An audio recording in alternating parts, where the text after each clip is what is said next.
வரலட்சுமி நோம்புன்றது வெறும் கலசத்தை வச்சு அம்மனை உள்ளே அழைக்கிறது மட்டும் இல்லைங்க. அம்மன் வர வீடு எவ்வளோ சுத்தமாக இருக்கணும் அப்படின்றதுக்கு கிட்டத்தட்ட 10 நாளாக ஒவ்வொரு பொருளையும் க்ளீன் பண்ணி பார்த்து பார்த்து வாங்கி புதுசு என்ன வைக்கணும், பழசு என்ன எடுக்கணும், இது மாதிரி பல விஷயங்களை நம்ம பண்ணுறோம். அண்ட் ரிட்டன் கிஃப்ட்டும் இதே மாதிரி தான் யோசிச்சு ஸோ நேற்று நைட்டு எனக்கு கிட்டத்தட்ட 12:30 1 மணி கிட்ட ஆகிடுச்சு. எல்லாத்தையுமே செக்ரிகேட் பண்ணி எடுத்து பேக் பண்ணி எல்லாமே தனித்தனியாக போட்டு வச்சாச்சு. நாங்கள் காலையில் 6 மணிக்கு கலசம் நிறுத்தி அப்போயிலேருந்து நோன்பு இருப்போம்.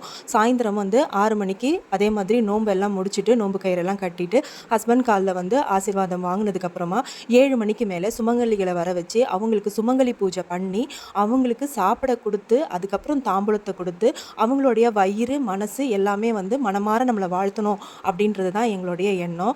காலையில் கலசம் நிறுத்தி பாலும் பழமும் நெய்வேத்தியமாக வச்சு பூஜை பண்ணியாச்சு. மதியத்துக்கு சக்கரை பொங்கல் வச்சு நெய்வேத்தியம் பண்ணிவிட்டு சாயந்தரமாக தான் நோம்பு பலகாரம் எல்லாம் வச்சு நோம்பு முடித்து அதுக்கப்புறம் 7 மணிக்கு மேலே சுமங்கலி பூஜை பண்ணணும்.